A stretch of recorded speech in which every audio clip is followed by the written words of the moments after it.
Hello and welcome, heroes. Yeah, I got it. Hello and welcome, heroes, to the Crit Academy. I am your host, Justin. Take two. And I am your guest, Jeff. And I'm your guest, Gabe. And we're from Interparty Conflict. Ding. And I'm your guest, Austin. Now you're your host, Ian. One day I'm not going to forget to turn the mics on. This was the advantage of when it was just a podcast. Matt literally sent me. He was like, hey, we can't hear you guys. And I was just like, oh, shit. Our podcast was created to provide you, our heroes, with new and reusable material for both players and DMs. We hope to inspire you with creative content that you can bring with you on your next adventure. This show may not be suitable for young children, but neither are our D&D games. Seeing this campaign's Everness, you're not wrong. Right. We got a really great show for you guys today. Those hot, sexy voices are Gabe and Jeff. They are awesome. My favorite podcast next to my own. That is certainly not as funny the second time around. Nope. It just sounds narcissistic. Right. I'm really excited today. We are going to talk about, our main topic today is in regards to health points, endurance, armor, and how all that stuff works in the tabletop RPGs. As we know, it's not exactly a perfect analog, and it's not supposed to be. So I'm excited to talk about what I consider an art form when it comes to describing health in RPG games. And I feel like those who complain about them are probably overthinking. Yeah.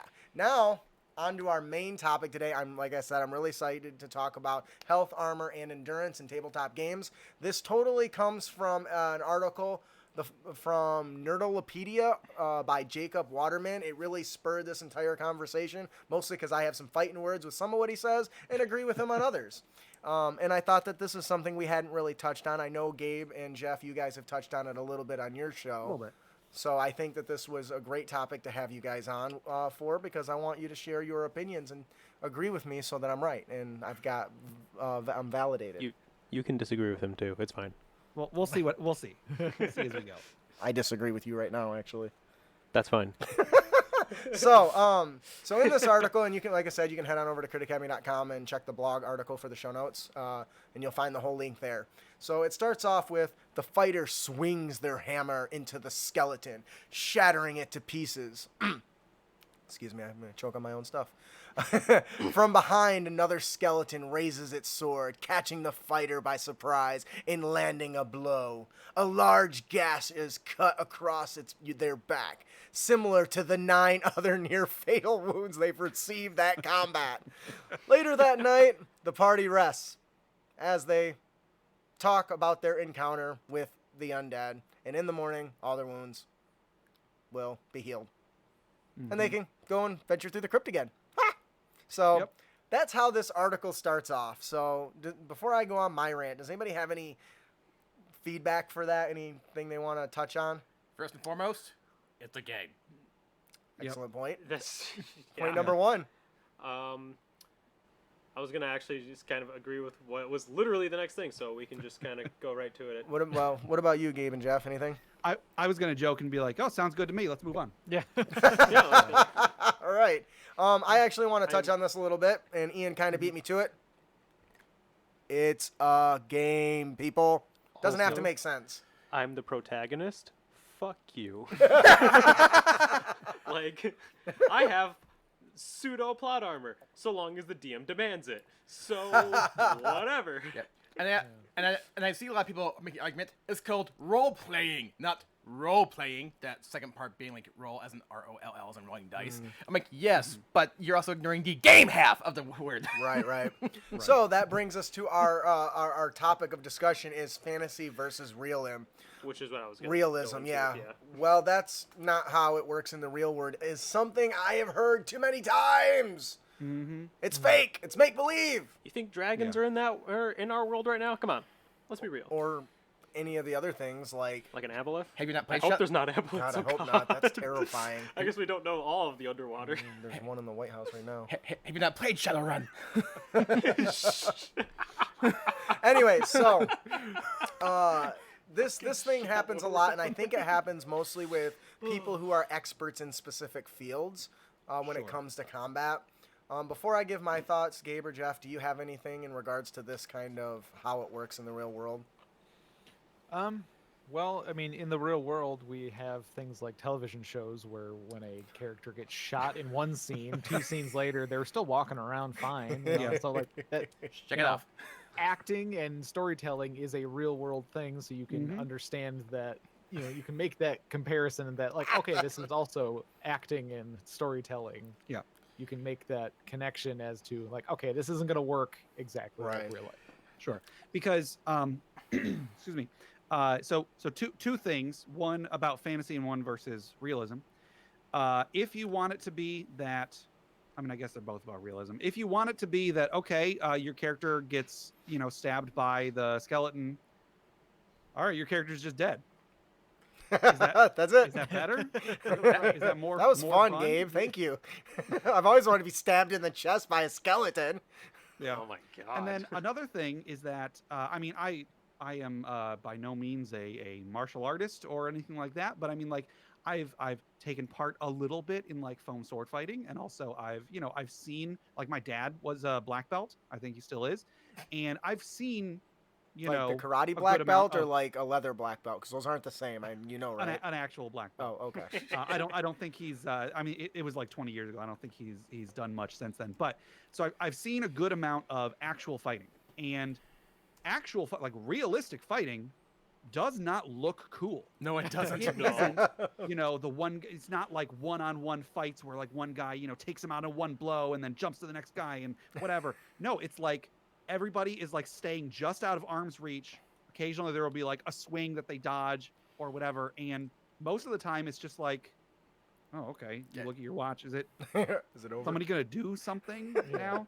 So trying to make it more realistic, you could do that. You could be like, okay, roll 30 times. At the end of those 30 rolls will determine whether you win, or you can make it fun and exciting. yeah. I was thinking like real life fighting is like grappling in D&D. Very much. It's just like, yeah, it is either just like they're trying to stay out of arm's reach the whole time, or somebody gets a cheap shot in and just knocks a guy out, or or you just end up like grappling each other on the ground trying to do as much damage to each other until everybody gets tired and gives up. Yeah, until somebody's like, whoa, hey guys, stop. Yeah. I thought we said no cock punches. Yeah. It's Not definitely the face, not not like the face. it's definitely not like Star Wars Episode 3: Revenge of the Sith, when like Anakin Skywalker and Obi-Wan are having this crazy absurd sword fight. Right. Right, And, they're like, they twirling, never- twirling yeah. lightsabers to techno music. Yeah. Yeah. Or how nobody turns off the lightsaber as it gets swinging at them, so we keep going, and then you just turn it back down and Yeah, stab the guy. like that would be like, instead of let it hit, just turn it off, turn it back on. They swing past you, just get them right in the head. Yeah. So now there are some comparisons outside of just I know we're talking about combat, but when we play RPGs, we do make a few assumptions that there are some sort of contrast to be drawn. Basic things, weather patterns, though we do alter those in our RPGs, right? I remember specifically making a post about an encounter where lightning strikes every like 6 seconds, and I was like, "That's not how lightning works." And I'm like, "It's a game, you idiot, and it's magical, okay? Magic." Yeah. Magic You know. lightning. Anyways, so there are a lot of things that we make assumptions on, but combat is one of the things that, to me, is more of like an art form, because I don't know if you've noticed, no two DMs really describe it the same. Some people go back to the first statement we talked about, or the first comments we made about the slashing of the sword and cutting the wounds and getting 9 deadly slashes before they take a rest and heal overnight and whatever. The thing that I think is interesting about that is, first of all, there's magic in the world, but let's say for a second he's right, that the players heal, the characters heal up overnight. Did you know there's actually a mechanic in the player's handbook that addresses this? And most people forget about it. Yep. Did you know in a long rest you can only recover half your hit dice? Yep. There are so many people that don't utilize that. Well, guess what happens when you spend them all in a day and then go and take a rest and keep using them? Eventually, you're screwed. You keep running out sooner and sooner and sooner. And that's a way to slow down that recovery, right? Sure. So for me, if you want your game to be more realistic and those damages to heal, after every session, make downtime. It's a week. You recovered. It doesn't have to be overnight. Maybe if they take too much damage, you change it and it says, well, okay, you guys got effed up yesterday, so you're going to have to take 3 or 4 days of downtime to recover. Oh, shit, the princess is dead. Sorry. Don't get hit next time. Plan better, Yeah. you know? There's a gritty realism in the DMG for that if you really want that. Yeah. Right. I did offer that to my players for Descent into Avernus, and they shot that shit down so quick. It's like, yes, Right. you want to wait a 'Cause, like, full if that's what you want, it's great, but it's not that fun though. Like No. it's a lot more paperwork. It's keeping track of more things, like trying to keep things more on the side of realism. Which- Right. Okay. Boring. Which I'm going to say for our campaign, we already kind of have to keep track of a lot of things Yes. as is. Like, so- Right. like I have played in the past, like some games where the DM pushed us to be like ultra realistic to the point where they even had us fill out sheets of paper to show how we had stuff organized in our backpacks. And I'm Wow. like, that sounds. I mean, we did it, and it was what it was. But at the same time, it's like this is not fun, and it slowed everything down. Yeah. If that's the point of the game, okay, I could be on board for that maybe. But if I'm playing a game I'm already familiar with, and you're trying to shoehorn that in, I don't see myself being too welcoming to it, without Right. a lot of convincing. Yeah. I tried to convince them. Like, we did our session 0 on Saturday. I was like, so, Friday. I got huh? Friday. Was it Friday? Whatever day. Who gives a damn? It's Me. not today. It's a day. It's all the same to me. It runs together. All Sundays and then day. I tried to I tried to bring it to the team because I honestly wanted to try it again. And I did it once for a one shot and I liked it, but it was one shot. And so I was Yeah, like, it well, wasn't like a if full you're going to campaign. do a gritty realism, the Descent into Avernus is the game to do it because you're in a world where some of the rules don't apply.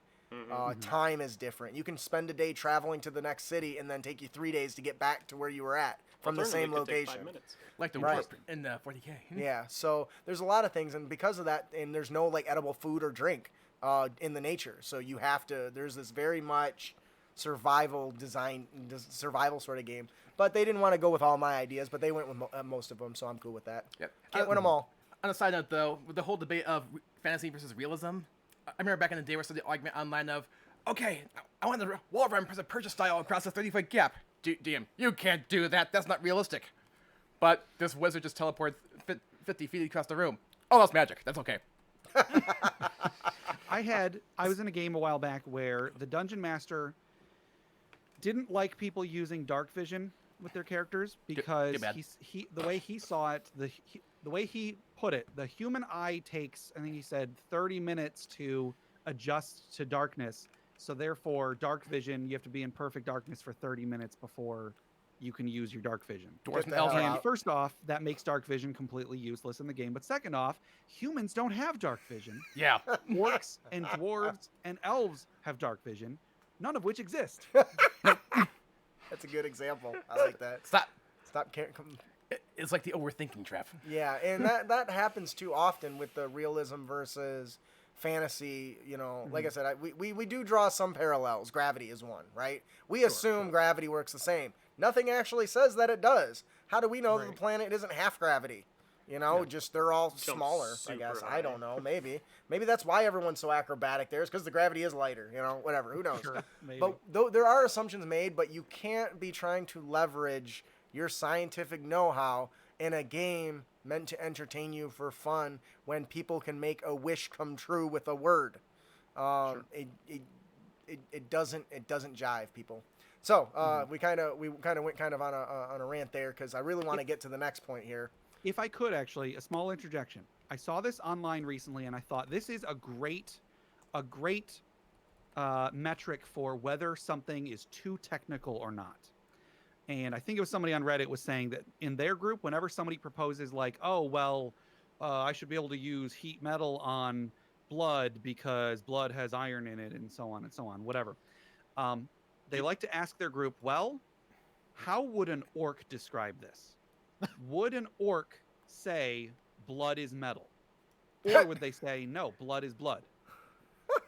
Well, It tastes good. that's a way to just a quick little, would this make sense to someone in the world that has a very basic understanding of a lot of combat and such? Right. Would an And- orc say that this makes sense? Or would an orc get angry and attack you for So proposing. it's not like explain like I'm 5. It's explain like I'm orc. There you go. Explain like I work. Well, that, and that's not quite necessarily how chemistry works either. Of course, there's lots of reasons why Right. the heat metal Magic. thing doesn't work. But as an example, yeah, what would an orc say? Makes sense. Burns. I mean, like, okay, water's made from hydrogen and oxygen, but they don't necessarily have the properties of either one either. Right. Right. Anyways, just get your realism bullshit out of my fantasy game, people. It's a game. Yeah. It's a game. Remember that. Now, to the main topic here of health and damage, we know hit points isn't a perfect system. But, it's simple enough to follow and understand. That's why video games use it. They wouldn't use it if it didn't represent what they needed to accurately, right? That's kind of the whole point. They're used to not only represent, a physical, but also mental durability. The will to live and luck. That's right out of the player's handbook or the DMG. I forget which one, but Yep. It's designed to not just be your flesh wounds. It's meant to be how worn out and taxed you get from being intensely focused on your surroundings and constantly having to think the next step. And sometimes you just slip and a sword misses you because you tripped over a rock or something, Creature, and it's very straightforward. Creatures with more hit points are harder to kill. It doesn't necessarily mean that they bleed any less. Maybe it's a guy in full plate is harder to kill because he's in full plate, but under 9, he's just as squishy as anybody else. It's A lot of it's just description. that too. Yeah. Getting ahead of me. And that's probably why the DMs describe hit point loss in different ways. When the goal is when you're current I think it's in the player's handbook. God, I wish I would have annotated this thing. When your current hit point total hits a half from one of those resources, whichever one I got it for, it basically is you really aren't really showing any signs of energy as long as it's above half. But as soon as you dip below that, below your half of your maximum hit points, that's when you start to see things such as small cuts and bruises and whips. That's half your hit points. Now, It doesn't care if you're a commoner with 4 hit points and half your hit points is 2, or you're a dragon with, and nobody look at the monster manual because I don't know how accurate this is, with 500, right? Yeah. Something like that. It doesn't care. So Feels a dragon can lose 249 hit points and be perfectly okay. Sure, their wings are going to be beating a little slower. They're going to be breathing a little deeper. They're going to get a little more sluggish, but they're not showing any signs of wounds. But 2 damage more, oh, they got a bruise. See? Yeah. I mean, that's at least from that source. Now, that to me is important because we're talking combat attacks. So it talks about, combats when they hit you 0, that's when you actually take a hit directly. I think we had a question on the show once where somebody asked about a scene in Batman where he had his back broken, and that was that him going from like half hit points or down? No, he was at 0 and he got his shit face kicked in while he was down. Or they're using massive damage rolls from the DMG. Or that too, that could work, but I wasn't going with that at the time. But anyways, so that's when you get hit. That's when you take serious trauma. That's when you start bleeding. Or sometimes that's just when you go unconscious. That's how damage is supposed to be portrayed based on, God, somebody needs to find that. Is it the player handbook or is it the monster manual? Or the DMG? I Probably the think it's the DMG, 'cause player's I don't remember handbook. seeing Good, it let's go with in that. So if it's the wrong, player's everyone, handbook, Gabe is but- wrong. So what are your guys' thoughts on that? And how do you see that working? We'll start with our guests. Sure. I definitely agree with that, and it is supported by the book. I think that it doesn't really make sense when you're like, oh, well, I've taken 8 direct sword stabs, but, I'm still good. I'm taking no penalties on anything. It's a little weird. That being said, it also, it also brings into question if you are going with, well, you're not actually injured until you get to 0 or whatever, then it raises the question of, well, how does healing work then? Because a healing word which is magic, and a healer's kit with the healer feat, which is just like stitching someone up or whatever, both of those can heal the same amount of damage. So when let's say you're a 10th level fighter, why are you more resistant to being healed than the first level fighter, even though ostensibly they are the same types of injuries? It's a little, no matter how you look at it, like you said earlier, Justin, it's not perfect. Right. Nothing is really going to solve the problem. At the end of the day, you kind of got to just say, it's a game. Yep. This is a good metric for how close you are to not being able to fight anymore. You can try and tie it to realism all you want. Maybe it will work for you in certain situations. It probably won't work for you in all situations. Right. And what you just said, though, in some games I have played, that is to a degree accounted for in some way, shape, or form, be it the mechanics or how some things work. But yeah, Sure. Right. Do you have anything on that? No, I kind of got it pretty good. What about you, Jeff? Yeah, I like because the idea of a bandage from the healing kit works less well on a higher level character. Doesn't make any realism sense as far as realism. Yeah. Right. As far as like how you're like flavoring the way that hit points works, you got to think of like how armor class works, because like you're harder to hit, so you don't take damage the better armor you're using. Yeah. So like when you're taking hits, Your armor's taking the hits, right? right, your armor, when you're taking hits, your armor's taking the hits. Like I think you really have to do like character by character description of hit points. Yeah, there's like definitely no the monk universal is way to dodging do it. because they can sense the attack before, And their key is running out as they they take hit point damage. the barbarian is actually, maybe they are like, they are taking hits, but their constitution's so great that it's not getting through their tough skin. You really, if you want to make it more realistic, you kind of have to go to a character by character basis, and at that point, one character's idea of hit points is completely different to another. So it And just kind of we're going to talk a little about that when we get to armor and dodging. Yeah. The one thing that this really reminds me of, did you guys ever watch The Princess Bride? Yes. Right. In Great The movie. Princess Bride, when Inigo Montoya is fighting Leslie, that to me is an example of a battle where you're not getting a direct hit, but you can tell they're getting sluggish, they're getting slower, they're getting winded. That, to me, in my opinion, is a great example of representative of hit points, right? Because while they haven't landed a blow, the how close both blows are coming and how quickly they have to parry and how they have to block is wearing them down. The running around the field is exhausting them, and you can tell that. That, to me, is an example of hit points in an RPG or a video game. The only difference is nobody ever lands the blow that knocks the other one unconscious. They essentially stop, right? Wait, no, doesn't the one guy get hit in the head or something? at the very Eventually, end. and eventually Inigo he's so winded that Wesley falls to his knees, and Wesley just Just hits him clubs in the him. head to knock him And out. there would be the bringing him to zero right there. And something else too, I want to reiterate that we already touched on. HP is the game mechanic that is used to keep track of how up your characters are. Yep. Like I have had, and need to say that in most games I've played, players freely share this information with each other. Okay, I'm at this. Or I have seen people jump down the throats of saying, "Your character does not understand HP, nor are they a surgeon. They don't know how bad they are."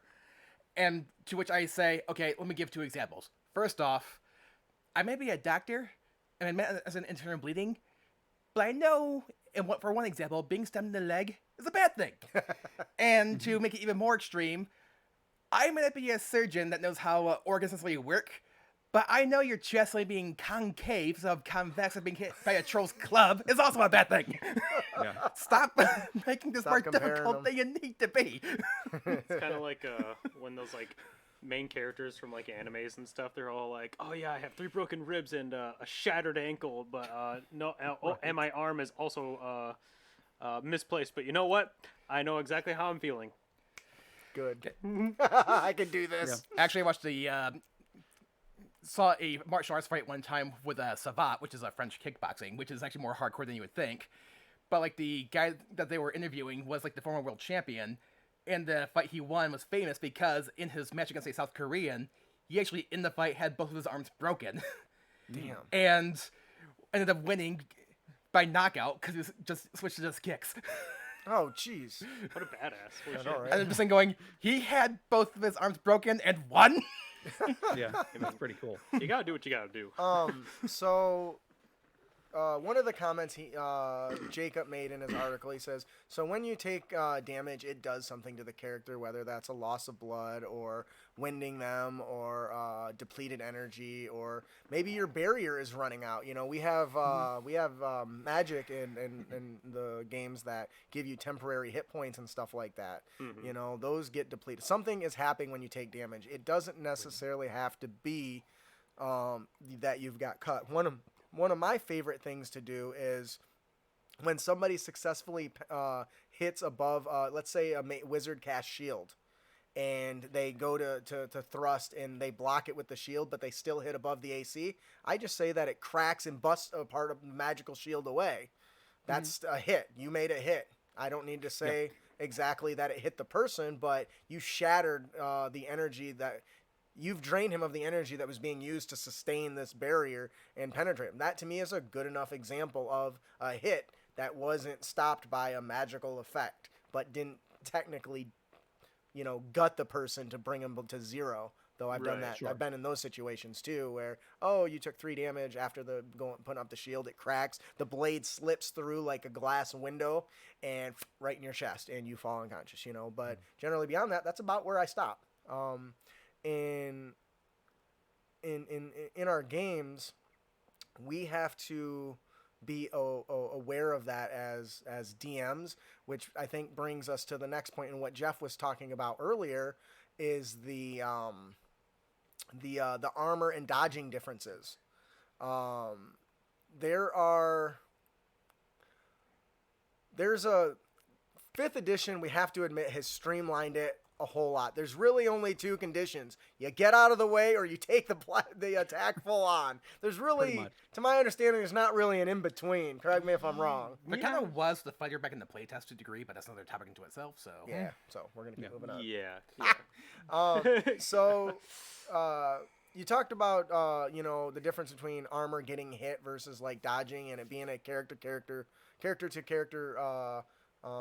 comparison or difference or unique situation that you have to describe as the DM. I think armor and dodging is a good example of that, because if you think about heavy plate armor, the AC is like static, right? It's a really high number, and that's pretty much it. But when you look at the lighter stuff that revolves around the mobility of the character, they add their dex to it. That's because it's light enough for them to twist and pull and move and avoid the attacks altogether. And I think that, in my opinion, is kind of a good way that they've made that distinguishing. I'm having a brain fart. Somebody help me. It helps separate it. Yes, distinction. Thank you. That works. Yeah, I couldn't think of it because I'm getting old.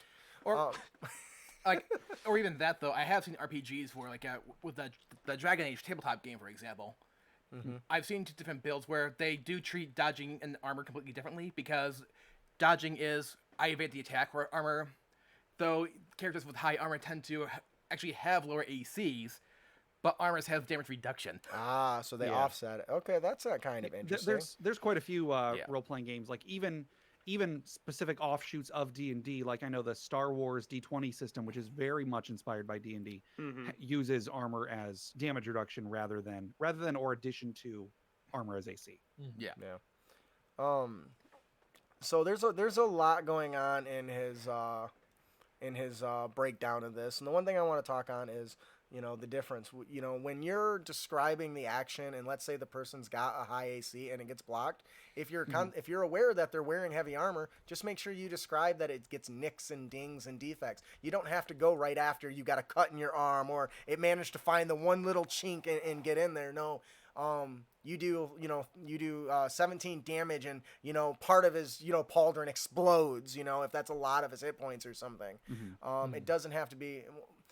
The way I'm understanding it, the best thing for us to do if we want to follow the initial intent of what's written in the player's handbook is that we need to try to find ways to describe the action without landing a real good, solid crunch to the head, which I'm going to be honest, I'm guilty of. I always talk about getting cut in the arm or taking an arrow to the knee 10 years ago. It really hurts. Yep. Although that game's been released how many times now? Over right. Period of time? I think we're on to 6. Yeah. So, anyways, so in this, the reason I like this article is because it really brought that into focus that I've been doing that, which means I, as a DM, can be better. I can be better. I can focus on the, like the most common one's the shield. What's the difference between the guy wearing plate in a two-handed and one with a shield? Well, probably the one with the shield when he blocks, you just flavor in the shield is part of the reason it blocked, you know? Make it feel like it's part of the game. The dodging rogue or monk. I love what you said earlier about the monk, you know, being able to kind of slowly, like kind of like fluid, avoid an attack versus like a fighter who just takes the brunt of it. So how do we, if we're comparing AC versus dodging, how do we describe a hit on the dodger and still it be rewarding for the player who actually hit? Because that was one of the biggest struggles that I came to when I was reading this. Because it has to be satisfying. Exploding armor, denting, ding, stuff like that's easy to do.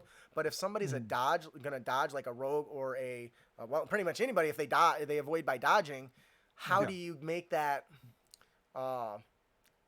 rewarding for the player who hit? I would say try to make sure that you do take into account whatever options the player is using for their defense, and try and make them feel like that was a good choice. For example, if they chose to use a shield and a sword instead of a two-handed weapon, make sure that you describe that shield either when the enemy fails to hit their AC, describe it as being you block it with your shield, so that they feel like, okay, this shield was a good idea. And or when they do take damage, say you get hit, but it's your shield got slightly damaged. You know, like you didn't necessarily get stabbed, but your shield, you know, now has a big old crack in it or whatever. Try to make their choices, their character choices, meaningful in that way. Actually, your shield arm got a good, you know, ding to it, so your arm starts to feel numb or something like that. Oh, I like that. Yep.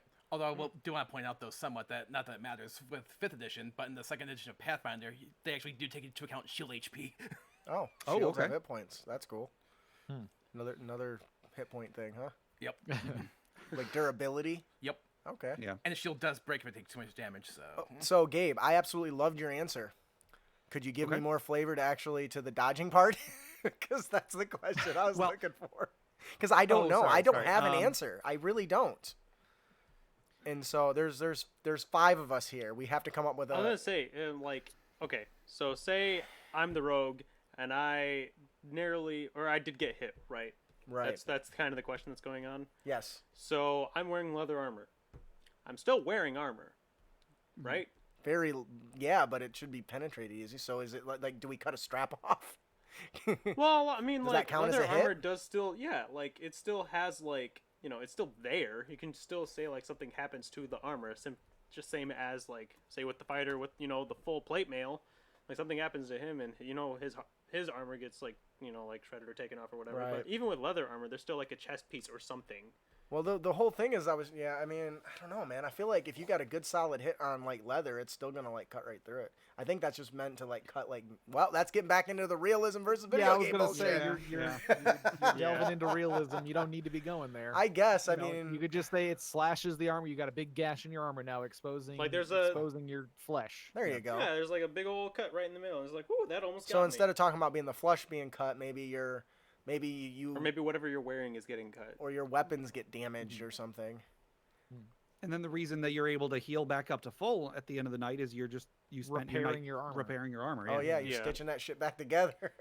or having to cast a mend spell.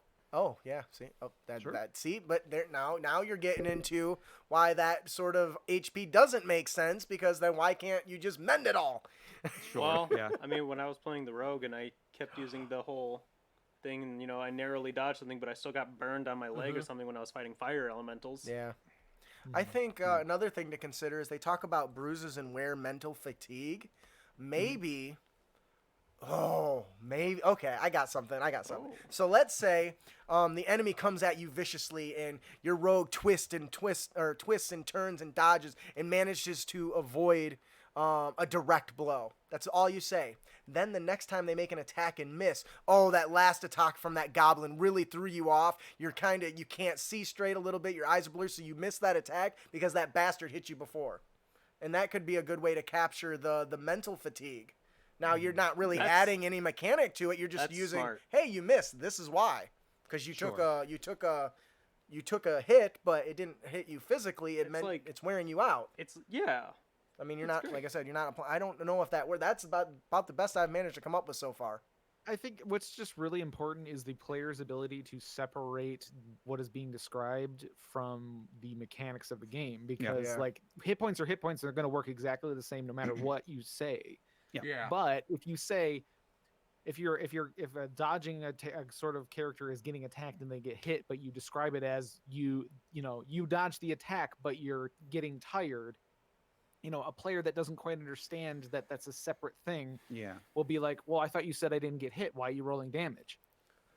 But if you're Right. explain right ahead, like hit points, this is the way hit points work. Like these are the mechanics of the game. They Right. understand, like I roll a d20, then I roll the damage, then I take the damage. That's how the game works. Yeah. But separate from that is you are, very slowly wearing down your stamina, and then you getting to 0 is you getting hit the first and last time. Right. Maybe you could say like, because like before, until you hit that like below like the half mark, right? You can always I say like the like term bloodied. he Bloodied's took that blow really well, but like he really felt it though, like Yep. similar to like It the whole numbing reverberated through thing. his like yeah, his arm and bones and stuff. like it Jarring. maybe it felt like ooh, you could feel the bone fracture a little bit, but Uh-oh. nothing happened. Yeah. That's I don't that's know, not bad. but that's- And this is why this makes it hard, because I've always been the person that, oh, you get a cut here, you get a twist ankle there, you get a slit there, your Which- eyes all Rocky Balboa, there's blood running down it, and you can't see because it's so swollen, like there's a squirrel underneath there. Which I'm fine with that, even though Yeah. like that's But that's the whole point, right? That's really not. That's saying how damaged your character is, which gets back to the initial issue of how can they recover from something like that so quick. Besides, it's a game. That's what I've always chalked it up to, is you're superheroes. yeah, like you guys are. That's quite Yeah. literally how it is, though. You guys are heroes. You're not a commoner. Right. You have this limitless resources sometimes, Yeah. and Heroes are That's strong. how the- Yep, go ahead. If that's how the player is imagining themselves, then that's just how it is. It's like I am imagining my barbarian who is using his constitution for his AC is just he's taking the hits. He's Yeah. bloody as hell, but you know what? He's got super healing. He's just that tough. He could just make himself so angry that he heals. Yeah. And reduces Like, the damage. Barbarian don't care. he's just, his muscles are so powerful and his constitution is so high that when the blade gets in, it doesn't even get in all the way. He's like, "What is this?" He's like, "It's my pectoral." Did you ever watch Bleach? Yeah. When they're fighting Zaraki Kenpachi and he slashes the guy with the sword and his sword just stops on his chest, he smiles, and like from the effort of swinging against him, end up hurting the guy that swung it, Yeah, because the guy was hands so bleeding, rock and he's hard. like, "What the fuck?" Actually, I remember hearing about one time where this one bouncer at the bar who spent time in prison, but during his time in prison he spent all the time working out, so he got pretty jacked. And there was one time where a patron basically went nuts and pulled out a handgun and shot the guy. His muscles stopped the bullets. No way. It was not big caliber, mind you, but Dude, literally a man of steel. That is fantastic. Too bad he's in prison. well, no, this was after he was in prison. Oh. Like, get out to get shot. Anyway. But I think it should Start just be shooting like him. you Just roll make him attack, mad. you roll damage, like you get the mechanics out of the way first. You say, Yeah, okay, yeah. deduct this many points from your sheet. Right. Then you describe this is what happened, or Right. or even let it in the player's hands as to how they got hit, like in the way that you would say, like when an enemy gets dropped to 0. I don't know who started the trend. I got it from brute force and ignorance. Sure. So yeah, brute force. It was like if you take an enemy down to 0, you let the player describe how they go down or something like that. You Yeah. can also let them describe how they got hit. Give them a little Sure, bit. It's like, sure. oh, I take a full force in the chest. Fine. Like, I want to be that badass. Mhm. Or they could say like, well, I managed to dodge it, but I kind of twist my ankle on the way down. Yeah. Sure. I love the To how an does it extent, end. I kind of feel like thinking this much about what exactly damage is kind of it's kind of like an expert player activity. Sure. I mean, maybe there are new players that when they get stabbed and they take 8 points of damage, they're like, whoa, how is my character still alive after getting stabbed by a sword? Maybe there are players like that. I haven't played with any players like that, but I think when someone's learning the game, you should just be like, hey, you take this many damage, deduct that from your hit points. And then maybe as they start getting more more familiar with everything, then you'd be like, yeah, you took damage, but you didn't necessarily get stabbed. It was like you're getting winded and so on and so on. I mean, Boromir took 3 arrows and he was still fighting. There you go. Only that's 3? true.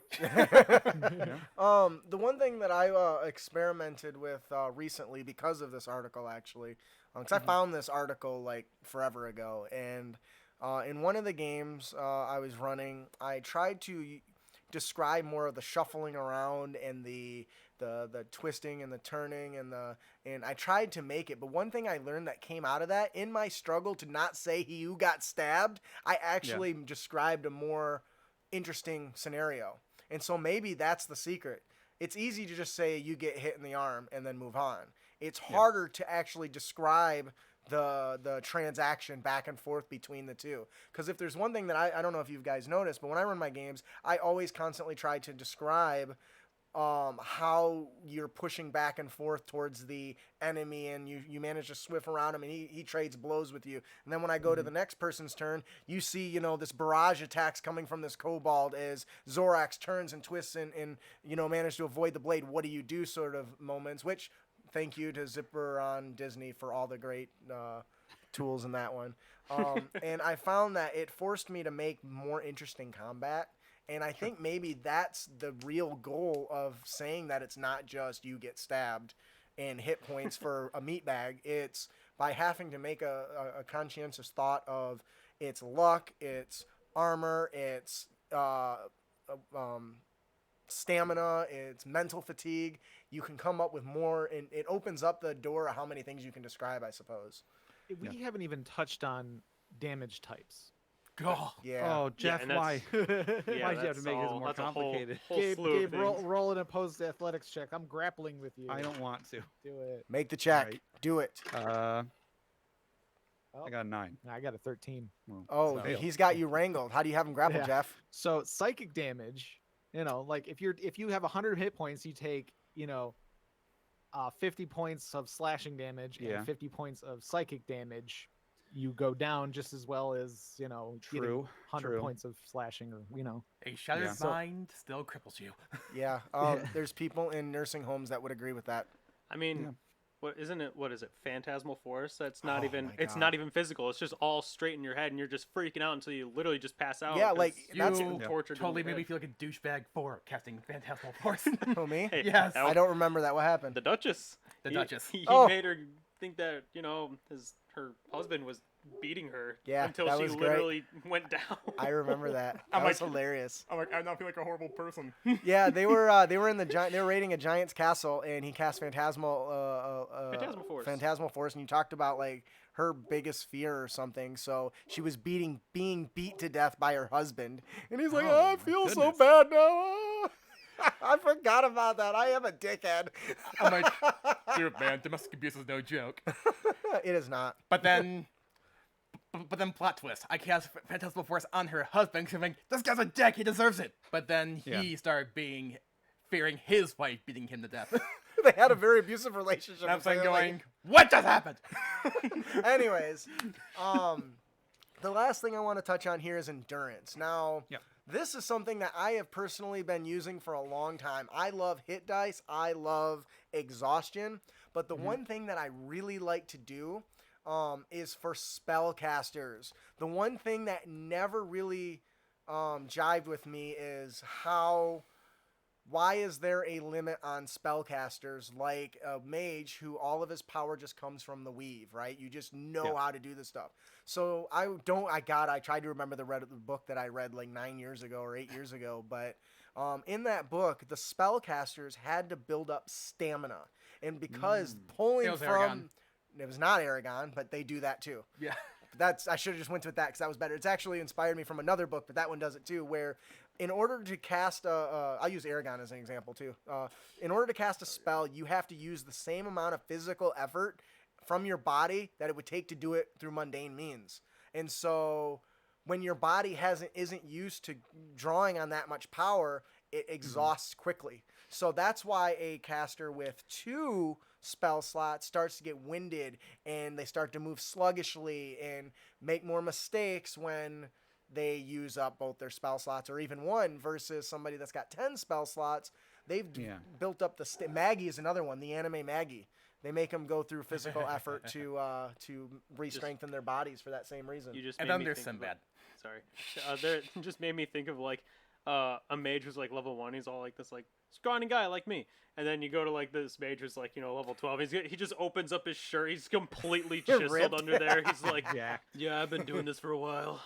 Well, in It's like, what do you do? I cast spells. What? Burns calories like none other. Maggie's a good one. But anyways, so this is something that I've always done, not just from a normal sense of the fighter characters, but from the spellcaster, because that's a good way to keep them in mind how they're exhausting their resources. Because I mean, are you guys aware of a reason for that limit? Because it can't be just knowledge, because you can give them a book full of Game books. balance. It's game. Well, so is anybody familiar with the Discworld series, Terry Pratchett? I have 3 of the books on my shelf that I have not read yet. Yeah, along with about 300 other books that are probably on your shelf you haven't read yet. You're not wrong. It's a great series, and like they have wizards in that world, but like the wizards in that world are actually more like closely related to like a D&D wizard, where you have like mental slots. Like they kind of describe it that way, and like a really powerful spell just takes up your brain. Yeah. Like Huh. you just like you only have so much room in your brain for magic, and that's just how magic works in that world. To where like That's there is a wizard that accidentally read a spell that was such a high level that he cannot do anything else. Oh my, that's awesome. That's And like, cool. but, That's like actually he doesn't know badass. what it is. Yeah. He doesn't know what it's gonna do. He just knows it's very powerful, and it almost accidentally comes out several times. Like he starts to say the incantation, and then he's like, no, wait, like I don't know what this is gonna do. This is beyond my level. Oh my goodness. But Oh he- shoot. So our character concept for Right. Well, no, yeah. So like he can't cast or use any other spells because his brain is just completely filled. cool. That's so actually freaking how cool. Fantasy and Magic worked in the original novels that it came from in D&D. And Magic the Gathering does it that way. I've read a bunch of the Magic books, and I remember a specific one I read where he says that everyone imagines it differently. But for me, it's a giant tower, and each floor stores a spell. And so I imagine that tower, and I pull from that room and that floor, and I can unleash the spell. And I can only hold so much in that before my body starts to get like taxed. So that to me is a great use of endurance. Really cool. Yeah. Like way to think that. That was Yeah, when he was trying to teach the guy how to spellcast, that was like, this is how I do it, but for you, it could be something different. You just figure out a mental way to store it or whatever. Anyways, My mind palates. my mind palettes. Or kind of a similar way. I remember reading the Wheel of Time series. Like obviously we see in D&D there's like the verbal components or the somatic ones where you do hand gestures, and they even talk about how in that novel series, like we came across this one group of people who attempted to cast a fireball. They always do like the thrusting hand motion forward, but this group over here, they don't even have to do it because they don't need to, because the thrusting motion kind of helps this one group picture how the spell How the works spell works. mechanically, even though they don't actually have to do it. Right. That happens in Aragon too. Yeah. Where like the elves are so proficient that most people have to speak the words and do it like a motion to help them ensure they don't slip up, because if they say the wrong word or the song, boom, something goes wrong. So they verbalize everything, and then he gets into a fight with somebody that just fucking blasts him away without saying nothing. He's like, I didn't know you could do that. Just because they're saying it just helps with the mental image to properly execute Right. the spell. You don't actually have to do it. It Right. just helps. Is It's a there crutch. is there anything else on this? This was a little bit different than the original topic, but I thought it kind of fit and was something I wanted Sure. to discuss. Yeah. One thing that it occurred to me a little while ago, but it was after we had already moved on beyond the part we were talking earlier about Princess Bride when Wesley's fighting do believe. fighting Inigo. There's a point in that battle where they're fighting. They seem to be evenly matched, but then Inigo Montoya, he says, I have a secret. I'm not left-handed, and then he switches to his right hand. And, Right. now he's got the upper hand, and then Wesley says, I'm not left-handed either. Just occurred to me that could very easily be the result of them losing hit points. Oh yeah. They were both losing hit points. When Inigo got too low, the fatigue of using his left hand got too high, so he had to switch over to using what is easier for him. And then he got Wesley down to the point where he had to do the same thing. I like that. So just something to think about. I think that is that whole encounter between them is kind of a masterclass in how different ways to view hit points as fatigue and, Yeah. and so on. You can also see that as them healing themselves. Very yes. They both are probably fighters. back to both their using their strong second Yeah, wind. they're both. Right, yeah, they second must wind, both exactly. be. They must both. I was gonna say they both must be paladins, and they just touch themselves, right? Or if I just use They just take a deep breath real second quick. wind, yeah, that's what I'm talking about. Just like, All right, give me a all second. right. Need a breather. Anyways, I'm ready. do we have anything else overall that we missed that anybody wants to talk about on health, armor, and endurance? I would say, if I had to personally summarize this entire thing in one sentence, it would be, it's a game. Don't worry about it. Yeah. Yep. Seconded. I agree. It really doesn't matter. But Worry about it if worrying about it makes the game more fun for you, but it is a game. And Yep. people forget the game half all the time, I feel like. Well, not everybody. Some people anyway, but you get what I'm saying. And that's really the point. It's people do worry about these things, so we are here to help. But I want you to know that we don't agree with you. It's a game. Just deal with it. Sure. It really is. It's not. Don't try to I remember I had a really smart guy in my group, and I said something, and he's like, "Well, that's really. You said this, 4 rounds ago," and I'm just like, "Dude, I don't remember. I don't care. Right. He's within range Right. now. Fuck off." It's just like have fun describing these things, Yeah. and like it's fun to debate like exactly how each way it would work. But like in the end, hit points are going to work exactly the same way. It's in the rules. They're mechanics that dictate this. Like you're not going to change the way you got hit. Like No, I would still be standing if, Right. if we took my armor's Right. defense into account. It's like they rolled 12 damage. You had 12 hit points left. You are Yeah. at 0. That is all that you really need to know. The descriptions are just fun. Yeah. Sure. And They're now for Bane fun. is gonna pick you up and break your back. There you go. Well, I think we will do it for our main topic today. Health, armor, and endurance for tabletop games. If you disagree with us, please send a letter to the complaint department, and I will entitle it Health, Armor, and Endurance so I can immediately send it to the trash can. I'm cool with that. I just realized something. What? The Super Bowl's next week, right? I don't know. I don't watch sports. I I'm not think cool so. I enough. think it's a week from today. That's when Patreon pals is. Nobody's Oh, going to be here. Nobody comes anyway. It's usually just Tater making fun of us. Maybe we'll have to move that around. Anyways, that'll do it for our main topic today. Before we move on to our final topic, we have another gift to give away, compliments of Jeff Stevens. We are giving away another copy of Encounters on the Savage Seas. Revolutionize your game with this collection of 16 mini adventures, and it includes NPCs, locations, creatures, and magics, all with a nautical theme. It's very cool. Who is our winner today, Jeff? Winner today is Spencer Bray 3. Woo.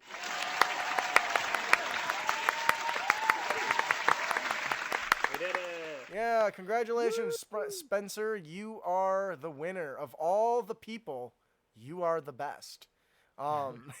So congratulations. If you enjoy the adventure, please let Jeff Stevens know of it just by taking a minute to leave a review. If you didn't win, have no fear, because Crit Academy's here. Head on over to critacademy.com/Jeff Stevens and get Encounters on the Savage Seas 3 for free. Yes, I said it. That way we don't leave anybody out. Now, if you already got it last week, well, sorry, you're out of luck. I don't got anything else. We only have so many bags in our. Yeah, I'm not made of money. I can't make it rain on anybody. Not anymore. We have only so many tricks in our bag of holding. Yeah, I haven't even seen a 20 since I got married. So, I love you, honey. And all the 20s I make rain on you. I don't even see a paycheck. It just disappears. Like, I know they send it, but who knows? Anyways, so congratulations. Now moving on to our Unearthed Tips and Tricks, where we bring you Wahoo. new... What? Wahoo! Wahoo! So moving on to our Unearthed Tips and Tricks segment, we bring you new and reusable material for you to bring with you on your next adventure. Our character concept is brought to you by Inter-Party Conflict. Who would like to tell us about the Broken Warforged? Well, so I wrote this out, but it is very much based on a character that Jeff is currently playing in our Eberron game that we started a few weeks ago. Yeah, what did you write about me? What is going on? Well, I wrote about how Jeff is lame. And... Oh, wow. Wait, what? I deleted that part so I would protect you, man. You got to give it away. Okay. Do you want me to take point and you can chime in with relevant details? Sure. Okay. Why not? So, this was based on an Eberron character. So it is the Broken Warforged. And so the character is a living construct created to fight in a war that is now over. Each Warforged has to struggle to live in a world that no longer needs them. Each one holds scars left over from the battles they fought. Some of those scars run deeper than others. So for this character, you're going to make a Warforged. I guess in theory you could make it something else, but for this, it's a Warforged. And then make them either a Wild Magic Sorcerer or Hexblade Warlock. In our case, Jeff is both. Right, yeah. They each hold immense power, but the power doesn't come from their bloodline or an otherworldly patron. Instead, the source of this character's wild and dangerous power is the very magic that holds their broken body together. Oh, that's awesome. Despite ostensibly being at full hit points, the broken Warforged has been damaged beyond repair, and now magic is seeping out of every crack. If you took the Wild Magic Sorcerer route, their Wild Surge is their body's magical energies lashing out whenever they cast a spell. If you use the Hexblade Warlock, then their patron isn't the magic weapon in their hand. The patron is their body, which may be developing a mind of its own, contrary to the character's own wishes. So again, in Jeff's case, both. Yes. That is awesome.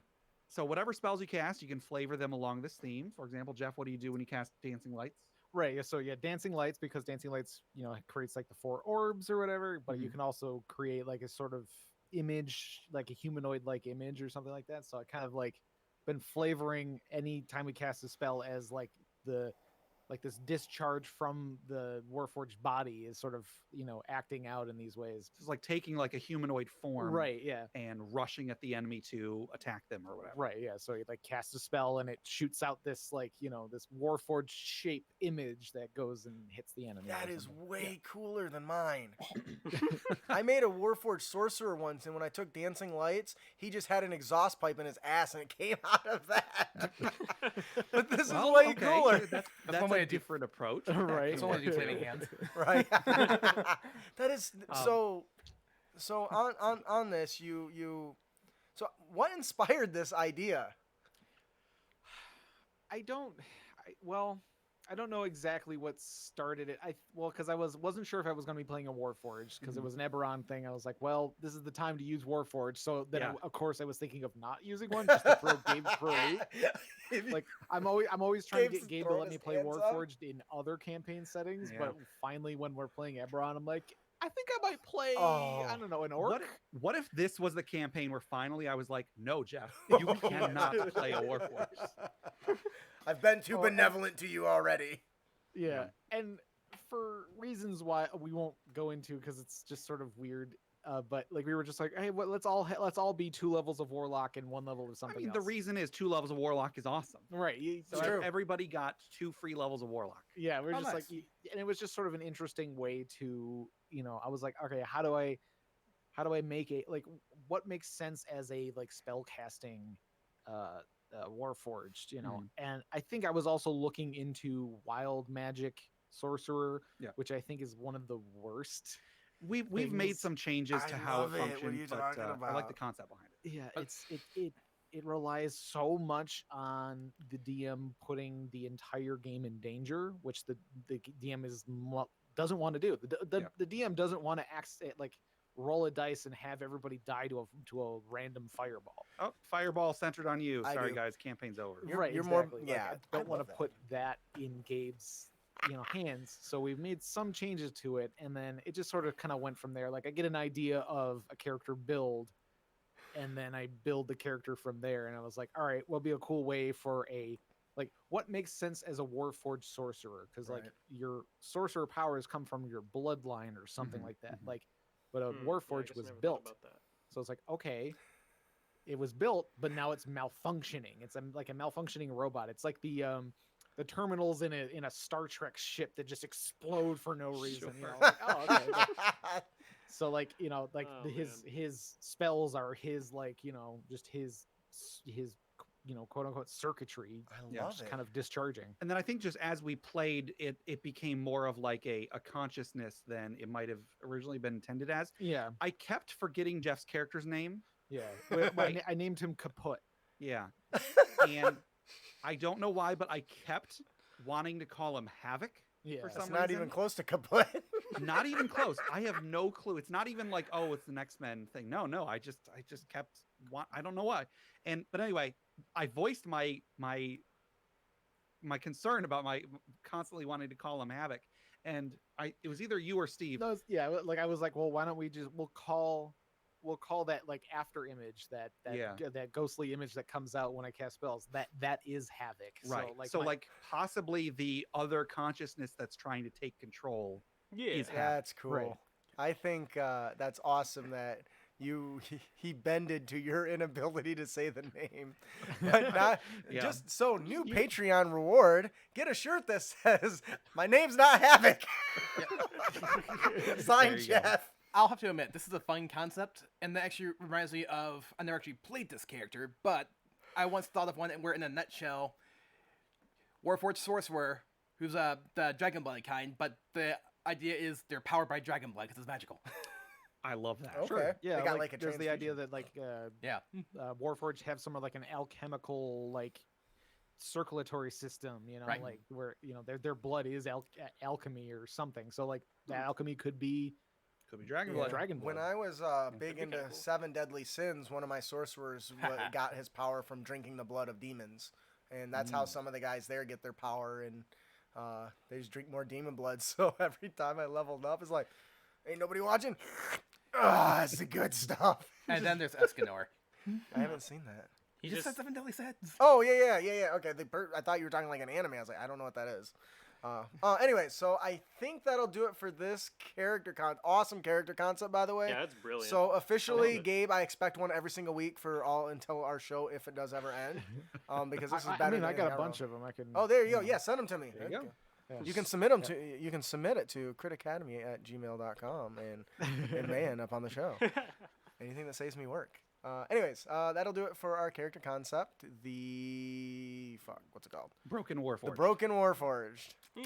Just like my memory.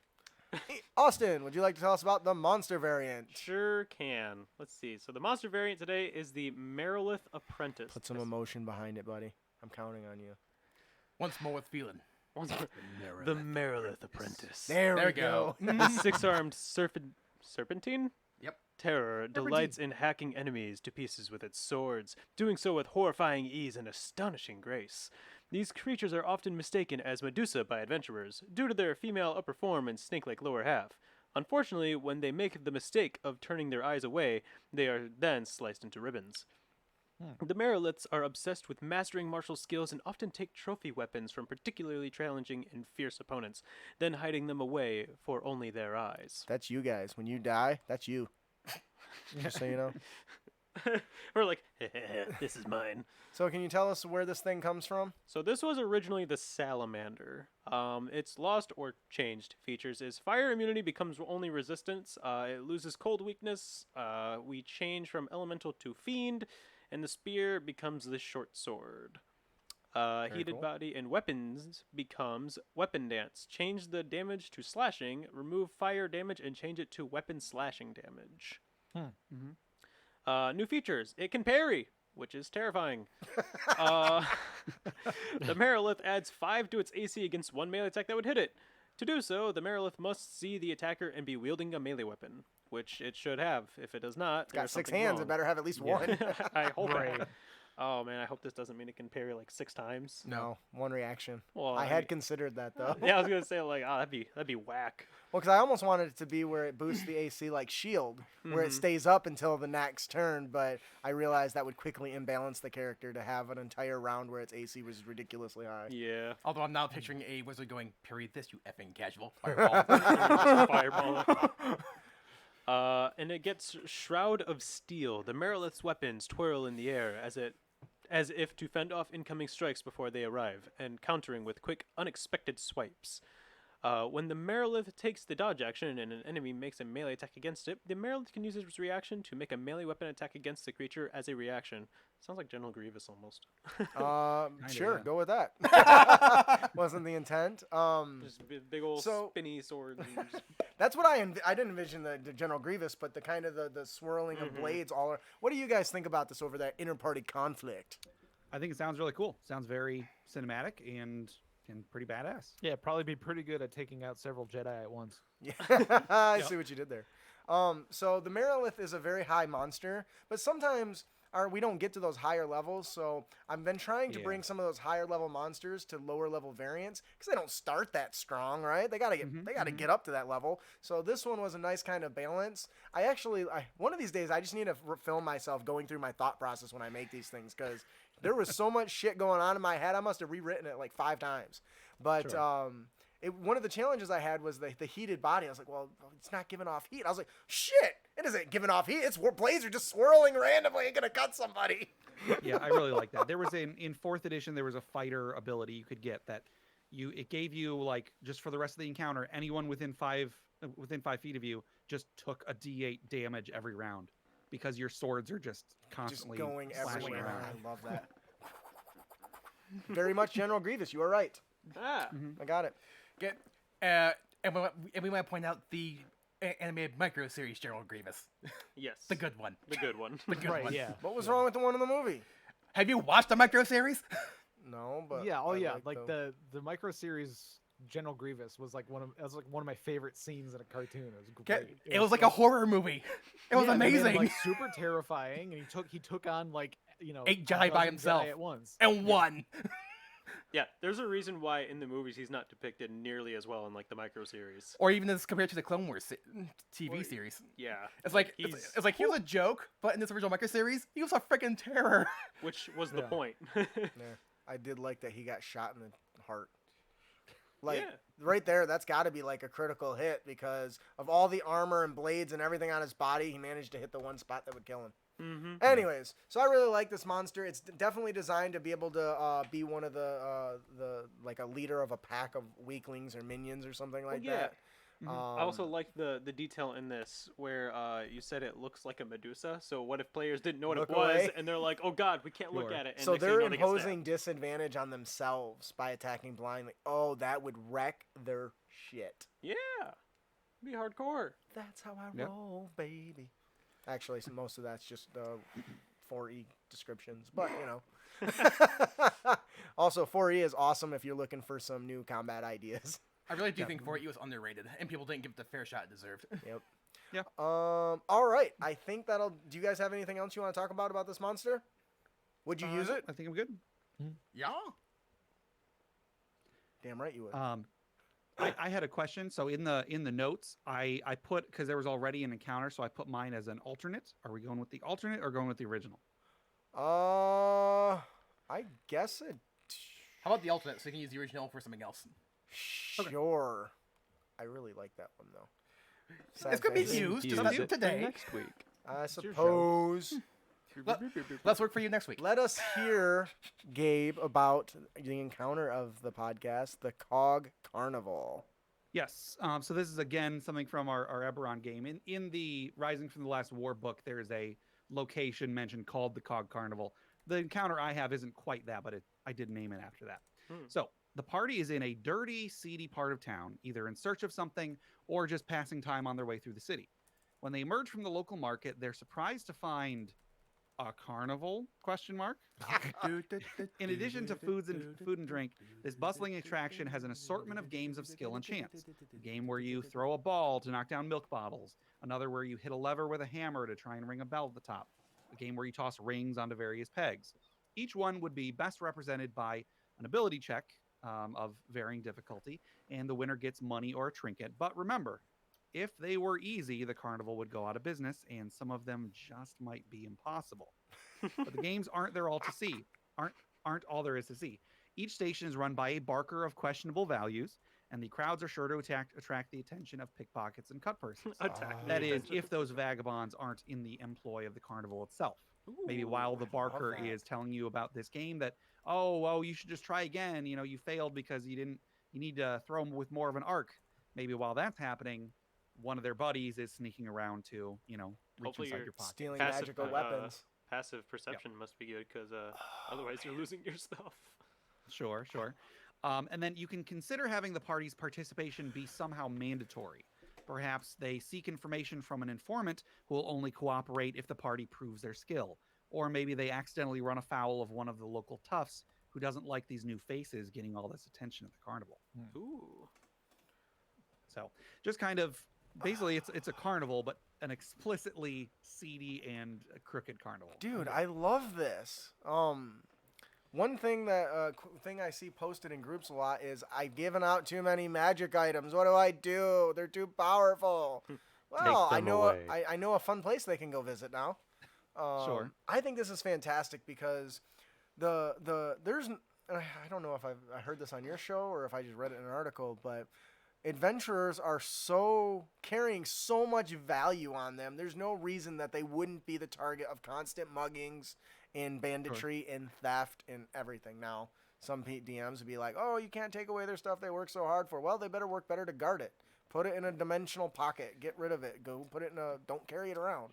Actually, funny you mentioned that because in the game I just played, I actually lost my magical bow. But basically, we had a TPK, and when I got knocked unconscious, me and the fighter who were by ourselves got ambushed by a gang, and he basically kicked me into a river that was flowing by while I was unconscious in order to give me a chance to maybe survive. And your bow floated away? No, I floated away. Oh, somebody picked it up. Man, that sucks. While I was unconscious and dropped it, with right, logic right. given. But I made the rolls to survive, so... Yeah, well, life is greater than magical items, some would say. I was like, no! I paid a lot of money for that! I think this is a fantastic idea. I love that this is basically, to me, is a sort of skill challenge that could lead to a combat encounter.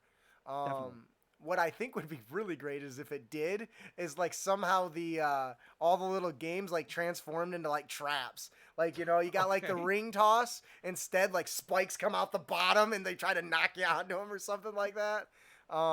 This just sounds really cool. So did you come up?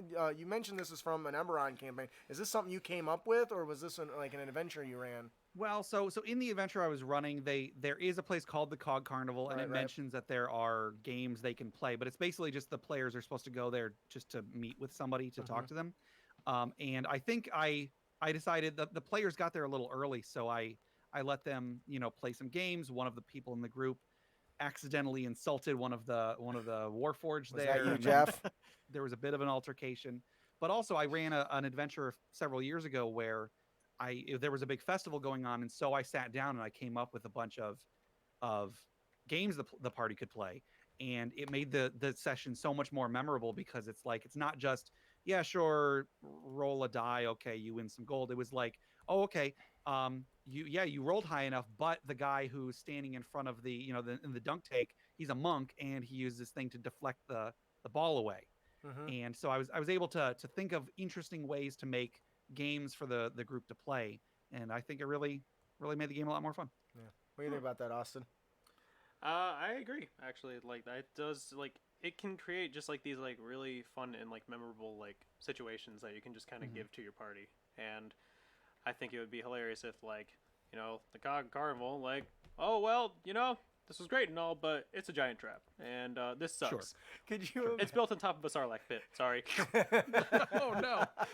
Could you imagine if the players got pilfered and didn't notice it, and or not the players, the characters wouldn't notice. Players probably notice because you're gonna tell them to remove the shit from their inventory, but the characters don't notice, and they're just walking through the carnival, and it's one of the rewards on the thing, and they gotta play the game to get their item back. Yes. Wow, that amulet is just like my amulet. Let me win it. Oh, well, that's actually a relic from my great ancestors, so it can't possibly be yours. It's been in my family. Right. Looks at his clock for generations. Could be that the carnival is like built to be a scam, but it's built to scam commoners and isn't really set Okay. up for adventurers who have levels and skill proficiencies and stuff like that. So Right. when the players show up and start winning everything, then like all the carnies get like getting really mad, and the carnival starts to send like people out to like try and push them out or That's good. fight them or I something. like that. Hey, get the bouncer. We need this guy Yeah. out of here. Someone go clean his teeth. Rub them out. I think that'll do it for the encounter of the podcast. What did you call this? The Cog Carnival? Cog Carnival. The Cog Carnival. Our magic item of the podcast is the Sword of Greenwall. This is a weapon, very rare scimitar, emblazoned with the sword's command word in Druidic, blossom vines of the Sacred Mother. This thin emerald blade empowers the wielder to unleash nature's retribution upon her enemies.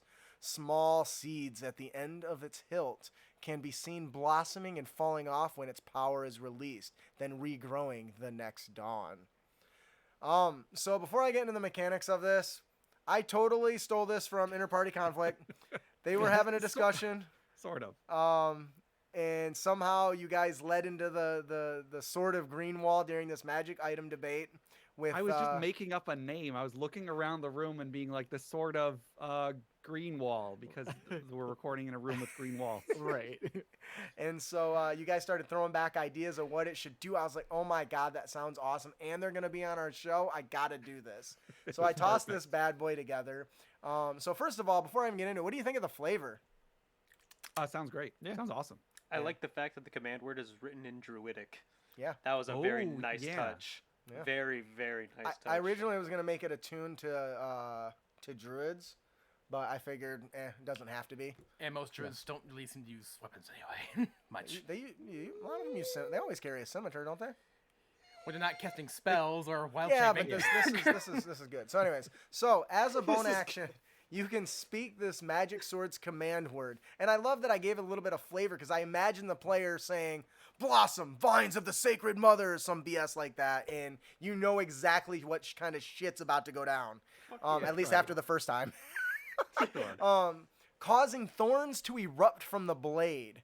While the sword is jagged and sharp with thorns, it deals an extra 1d6 poison damage to any target it hits. The thorns last until you use a bonus action to speak the command word again, or until you drop or sheath the weapon.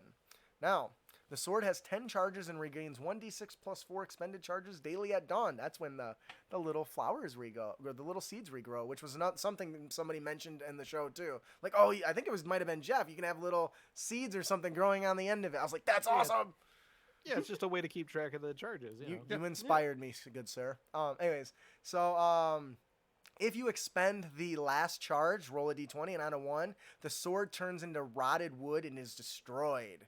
Which there is a pretty common theme among mages' staffs. Mm-hmm.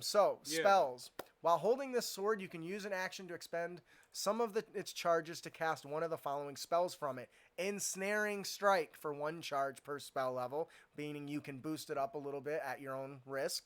Or up to 4th level, can't go higher than that. That's a limit that was pretty common in some other things too. Spike Growth for 3 charges. And the spells cast from it have a DC of 15. So you get 2 new features from this in addition to the normal damage. Now, for the template of this, I used like the Flame Brand Sword or the Flame Tug Sword, but I'd had it do less damage since you can scale it and it does other things. So instead of being like 2d6 damage, it's 1d6. But what do you guys think about the mechanics of this? I think it's great. I think it's easy to understand. It's very clear what it does. I love it.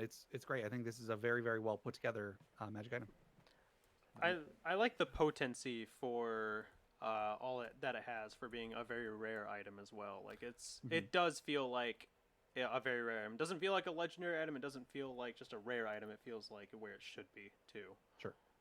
Well, I'm glad you agree, because that's kind of where I landed. What about you, Ian? Sounds like some really fun stuff can be committed with this thing. Yeah, I almost gave it Vine Wit too. I was like, nope, that's too much. We'll keep it simple, stupid. I also like the whole like poison damage thing, and I just want to imagine like if you just like leave the thorns in there long enough, they start growing inside. Oh, they start to sprout. Oh, that's awesome. You could totally give it like combine it with another spell like Hold Person, and just reflavor it as your thing sprouting from a previous attack. Oh, that totally needs to be a player tip. Intermingling your descriptions. Damn, I should write that down, because I'm certainly not going to remember. Well, here's an idea.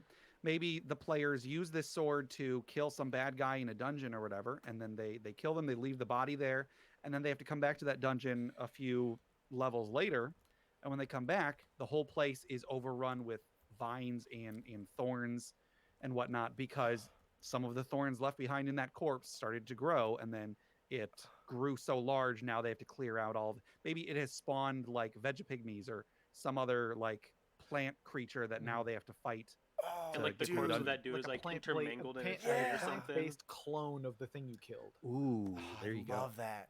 Or it's just like a living, like he was saying, a living plant with like the body of whatever you killed, kind of wrapped in. It's I don't- mingled inside of it. And the only reason I thought Yeah. that is because I don't know if you guys have seen botany Sonic zombie. X at all, but Sonic I X have was on not. 4Kids a long time ago, and there's a scene in there, and it's so weirdly terrifying because it's a bunch of dudes who like had like they're like almost like getting absorbed by trees, and there's like 12 of them, and they're all saying they're dying, and like the trees like inside their veins and stuff. It's so weird.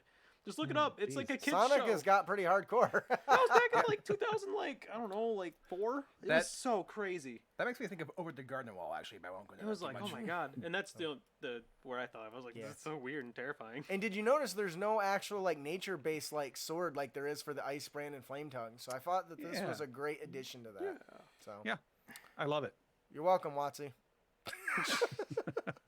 All right, that'll do it Oh, for man. our magic item. Gabe, would you like to tell Gabe or Jeff? I don't know which one want to tell us about our Dungeon Master tip here. I'll tell you about this one. So once again, this is something that came up in our recent Eberron game, and the tip is Sorry, I just read it. yeah, sorry. The tip is called orange points, or you can call them red points or green points or clear points, whatever you want. I'll explain what they are. So I like yellow inspiration. Do you use inspiration? Yes. Could you be using it more? Yes. Probably. If you're like me, you forget to give players inspiration if you know what it is at all. And even then, the players forget to use it. So what to do? Well, here's what I recommend. Get a few distinctly colored D20s, one for each player. In my case, I have a set of 4 orange D20s. And so they're not for normal rolling. Instead, you keep them in front of you so they're in plain sight. And whenever a player does something worthy of inspiration, toss them one of those D20s. So one of those orange D20s goes to the players. You get an orange point, is what I say. Now, when that player wants to use their inspiration, they roll that special D20 along with their normal D20. Once they use it, hand it back to the DM, who puts it right back in plain view. Because you're making inspiration a physical, tangible thing kept in plain view where everyone can see it, it'll be easier to remember to give it out and easier for the player to remember to use it. It'll keep inspiration from just being like, oh, right, I have inspiration. I guess I'll roll again. And now it's like, whoa, I get to roll this special die. Awesome. I love that idea. I'm one of the few that likes to use inspiration often, but Yep. I do think I use it often. But I think you're right. I could do it a little more. Sure. I love the idea of it being a tangible, something people can see because it's a constant reminder. Then again, I have that tea light for concentration, and we still forget. Sure. Yeah. Yeah. But I think it's a great idea. Having some sort of tangible item as a reminder definitely will help. And I think that could be used in other things that's not just Oh yeah. inspiration. I could see having a green die that I pass out when you're poisoned. Okay. Or on is on fire a thing in 5e? I don't know. I Yeah. don't think.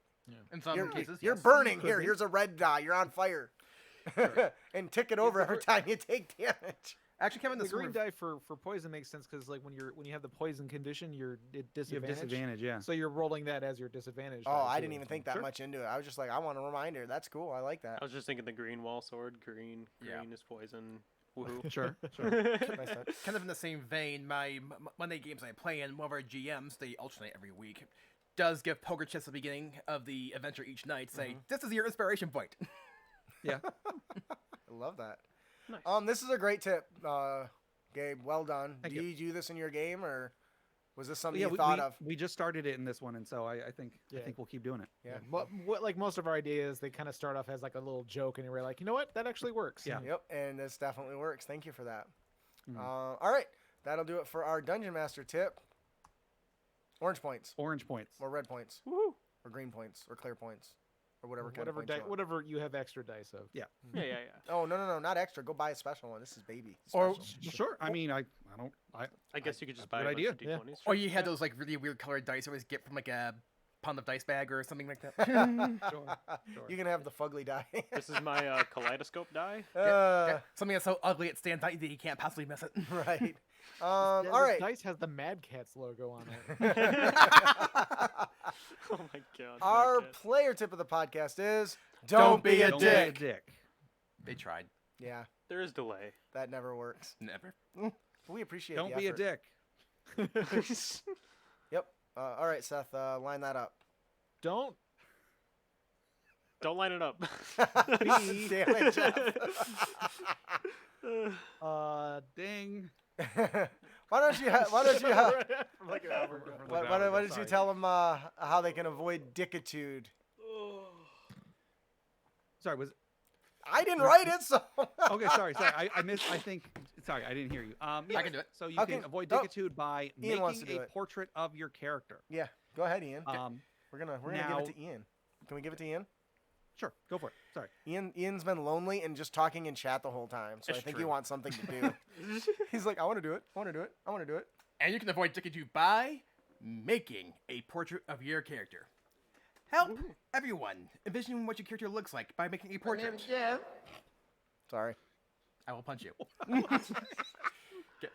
And there's lots of ways to do that, even if you're not artistically inclined. Like, for example, you can go into Hero Machine, which is one example. Within like a few minutes, you can generate what your character looks like with like basic 2D art, and you can keep it for free. And there are paid versions, mind you, to give you more stuff, but the option's there. And as many have pointed out, there's also Hero Forge, where you can construct your what your mini looks like with a 3D model, and you can even screen cap it. In fact, there are programs that allow you to fill in colors, and actually, I think it's worth mentioning that they just finished more than past their goals in Kickstarter for colored heroes, so that's Oh going to be an my option God. down the line too. It's like That'd be 1,000% funded or something. 4,000% in like a Jeez. week. Yeah, It's almost like people hate actually painting their minis. Yeah. Right. They were funded within an hour. In fact, during like the first couple hours, you could literally watch the money and the people paid just like, in real time just keep increasing. I'm just imagining them sitting at a table and just like stocks or piles of money just piling up over their desk until they can't see straight. Guys, what are we gonna do with all this extra? We should probably give them something. 2 minis? No, let's just keep it. I am tempted to buy the one that says you get 10 STL models for $50. I'm like, yeah, it's only $8 a piece. That's pretty good.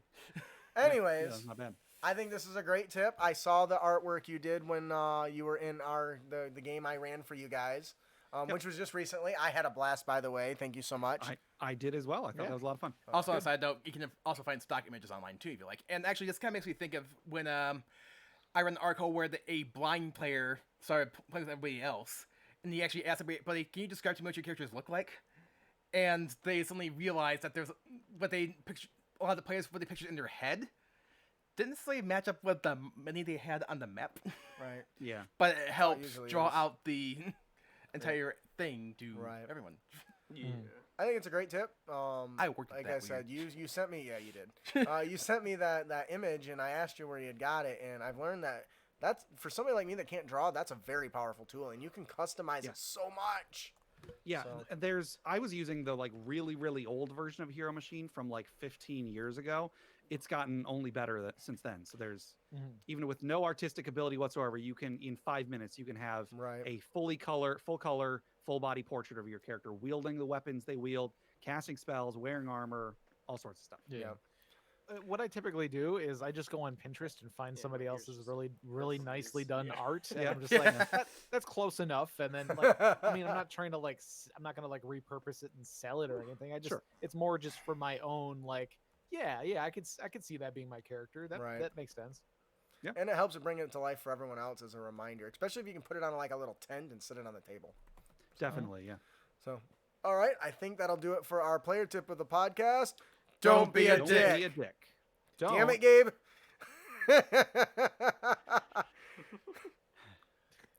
You tried. I appreciate that. He was dead on accurate on our end. On our Not end, on yeah. this end. Not even No. close. And you can avoid dickitude by making a portrait of your character. Now, did you know that so anybody that follows on social media knows that I post like little the player tips and the DM tips, on little cards, and I put them up for people to see. And I got so much flack from all the old people in the D&D Advanced because it said, don't be a dick and you can avoid dickitude. They're not being a dick just because they're doing that. I was like, Do you not watch the show? even if they don't watch the show, it's just like, It doesn't invalidate the tip at all. And I Don't don't be a care what dick you is think. always valid advice. Always. But it came out as I was just being a total asshole, which I am. But I was more annoyed that it all of a sudden invalidated the point of the post, and I'm like, what the hell? Sure. It's Anyways, a catchphrase. Move along. It's our catchphrase. Move along. If you don't listen to the show, then just scroll. Yep. Keep on scrolling like everyone does on you and Tinder. Just keep on scrolling. Oh, man. Anyways, that was pretty savage. Oh. So, I think that'll do it for our show today. Not woo. Not woo. No, we don't never mind. celebrate the close of the show. We sad finally and tear. over. Yeah, right. I was like, wait. All our listeners like, damn it, it's a long one today. This long one has offset all the short ones we've had. So, before we close out, Gabe and Jeff, thank you for joining us. Do you want to tell everyone about inter-party conflict? Because it just occurred to me that I don't know that I actually asked you that earlier, even though we literally discussed it just before the show. So my apologies. So Seth, if you're listening, they're going to tell you about the show, and then you're going to copy and paste this back at the beginning. So, Gabe and Jeff, for those who aren't familiar with inter-party conflict, can you tell us who you are and where they can find you? Sure. Yeah, so I'm Gabe. And I'm Jeff. And we're the hosts of Inter-Party Conflict. Inter-Party Conflict is a question and answer based advice podcast where we have people write in with questions about, stuff in their tabletop games, how, ideas for characters or how to adjudicate a certain rule or etiquette questions, that sort of thing. And then we answer the questions. We try to get some good discussion in there. And then the end goal is just to try and help everybody have the best, smoothest game possible. Nice. And yes. You can find us on, you can find us on the Crit Nation Fellowship, of course. Yes. We're on all we're on all of the podcast apps and such, but interpartyconflict.com is our blog. Woo. Yeah. Check them out, man. And if you haven't been paying attention, I mention these guys on the show every week for a reason. I love this Right. shit. I want to grow up and be like Gabe and Jeff. I really do. Me too. Like being able to form a coherent sentence and a string of thoughts together would be fantastic. It really would. I'll get there someday. Probably not, but whatever. I would say it's part of my charm, and everyone else is like, "Oh, dude, there ain't no charm there. Stay on topic." Who Anyways. told you I was coherent? Where are you getting this information? So that'll do it for our show. Thank you guys so much for joining us. Hopefully you had fun. I had a blast. Yeah. Please join us in our next episode where we will be interviewing Alan McCoy. Now, if you don't know who this guy is, he runs an ongoing series called Fight Like a Blank. I love this guy's stuff so much. It's very much like a Monster Tactics thing, but it's so in-depth. And it's awesome, and I can't wait to find it. I recently posted, I liked it so much that I went and at no cost or no reasoning, went and gave it an absolutely gorgeous layout and posted the Mind Flayer. And I was like, dude, this is what you could have. Because it's all in like a Facebook post. It's all like lame. I'm like, oh, dude, you need to put that in like a pretty layout because, I'd buy that. Anyway, so we're going to have him on, so that's exciting. Yeah. So if you have any feedback on our tips and tricks or topics you'd like us to discuss, please send them to us. You can email them to us at critacademy@gmail.com or find us on Twitter and Facebook at Crit Academy.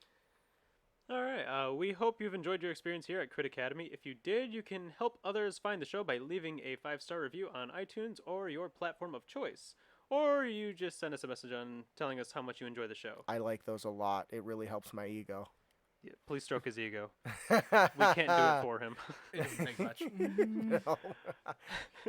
Also, be sure to give us a like and a share.